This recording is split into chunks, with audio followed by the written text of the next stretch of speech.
Yeah, we could have endless speculation on what happened, but yeah. Also there's a possibility that it was all by chance. Right. Right? Like the idea that some things were hardened in some chemicals, or maybe they had a student who put it in the wrong chemicals, and they're like, no, you got to put it over here, which would, possibly explain why one had gypsum or made gypsum, the other one didn't. And I mean, who knows? Yeah. The only thing is, it's interesting that they don't try to blame the workmen in this situation, but I think it's because, and in this case, to me, it's interesting because you're like, well, whose story are you trusting here?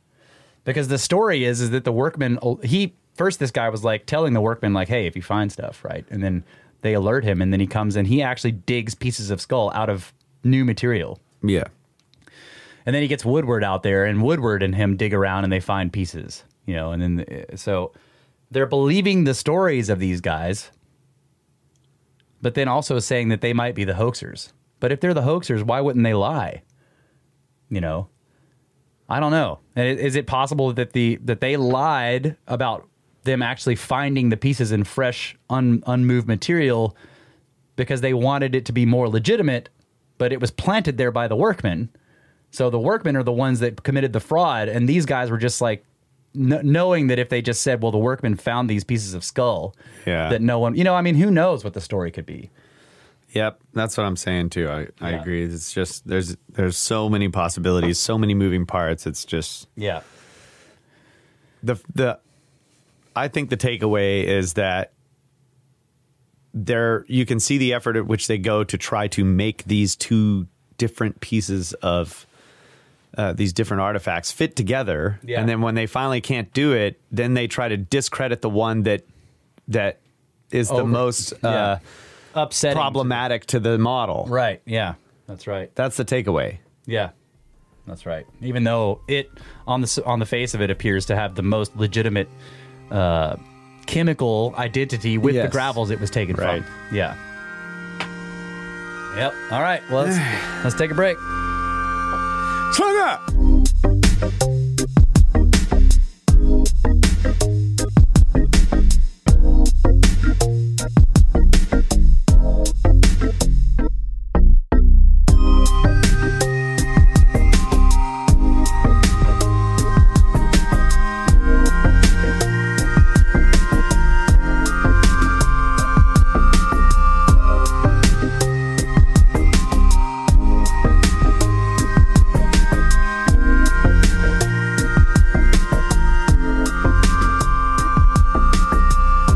We are back, ladies and gentlemen, Brothers of the Serpent podcast, where there are no degrees, only certificates of ignorance that you have to print yourself, and also 33% brain expansion. Try to figure those out.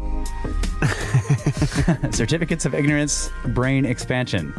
Yes. The only podcast where you can get both of those at the same time.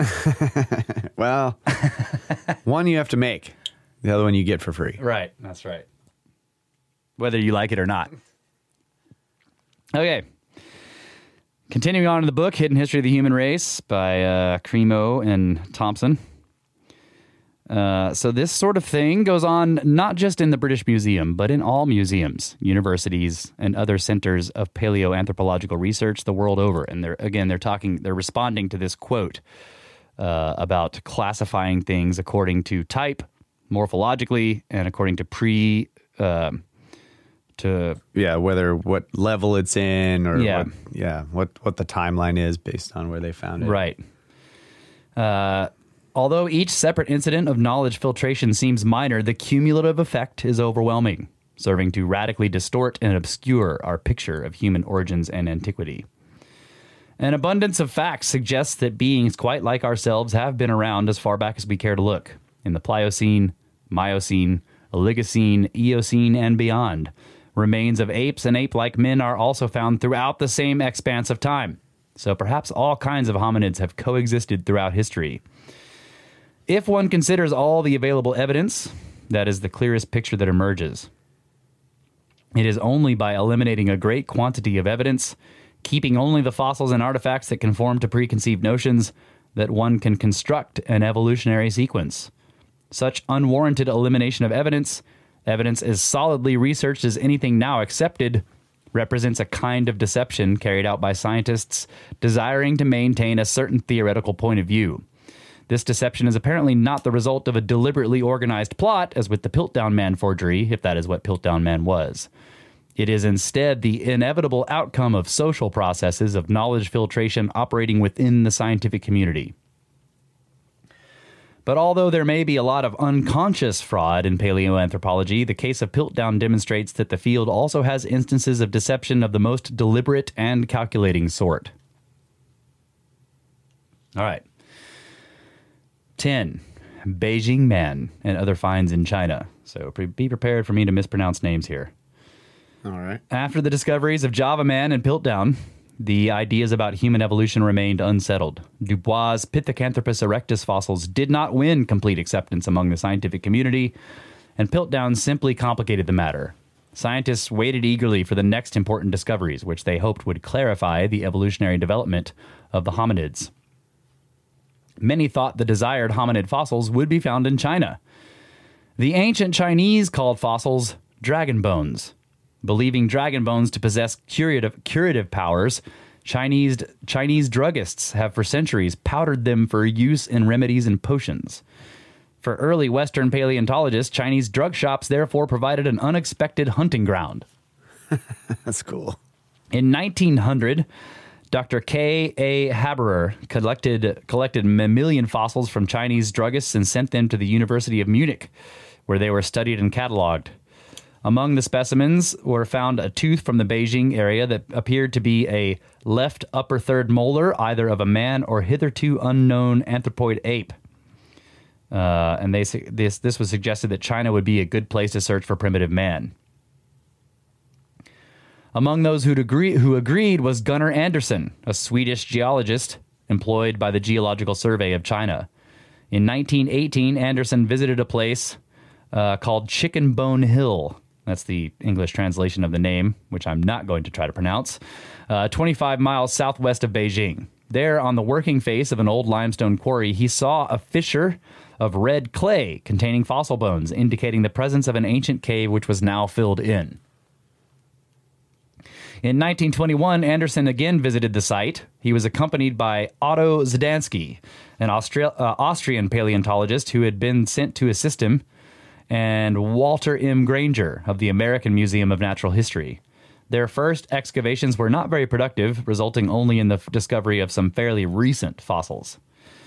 Then some of the local villagers told Zdansky about a nearby place with bigger dragon bones near a small railway station. Here, Zdansky found another limestone quarry, the walls of which, like the first, had fissures filled with red clay and broken bones. Andersson visited the site and discovered some broken pieces of quartz, which he thought might be very primitive tools. Quartz did not occur naturally at the site, so Andersson reasoned that the quartz pieces must have been brought there by a hominid.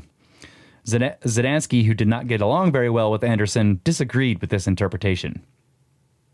Andersson, however, remained convinced.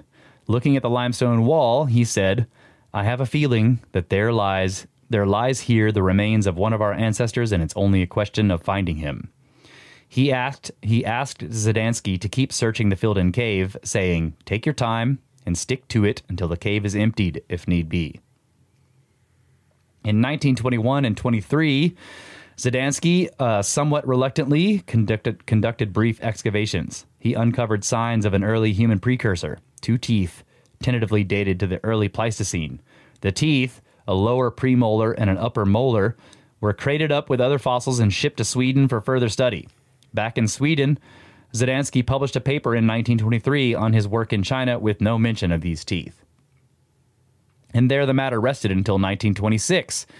In that year, the Crown Prince of Sweden, who was the chairman of the Swedish-China Research Committee and a patron of paleontological research, planned to visit Beijing. Professor Wyman of the University of Uppsala asked Zdansky, his former student, if he had come across anything interesting that could be presented to the prince. And Zdansky sent Wyman a report with photographs about the teeth he had found.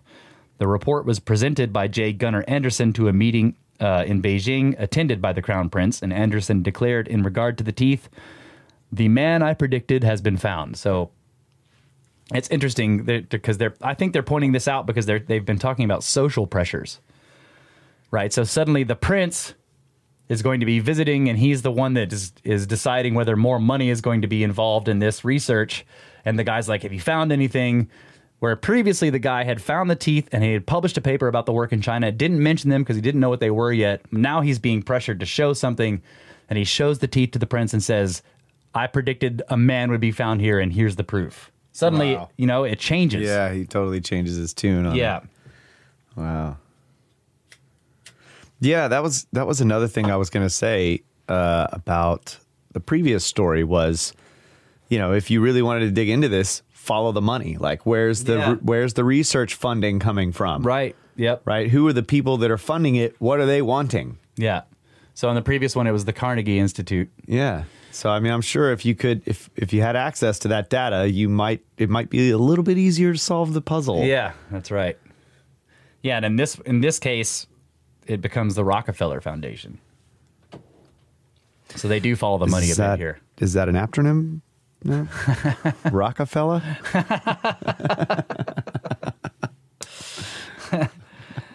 All right, Davidson Black.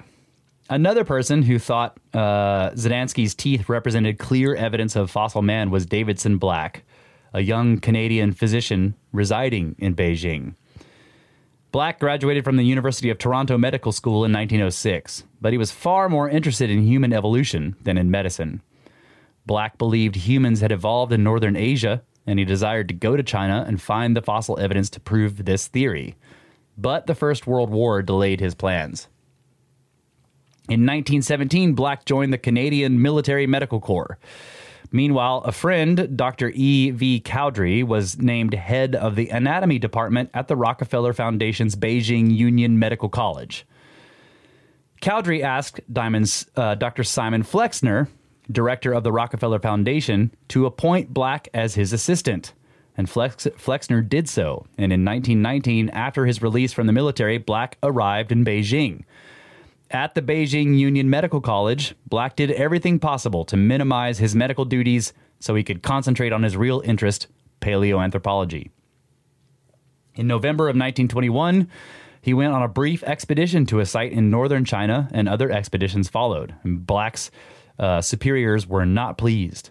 But gradually, the Rockefeller Foundation would be won over to Black's point of view. The series of events that caused this change to take place is worth looking into. Late in 1922, Black submitted a plan for a Thailand expedition to Dr. Henry H. Houghton, director of the medical school. Black expertly related his passion for paleoanthropology to the mission of the medical school.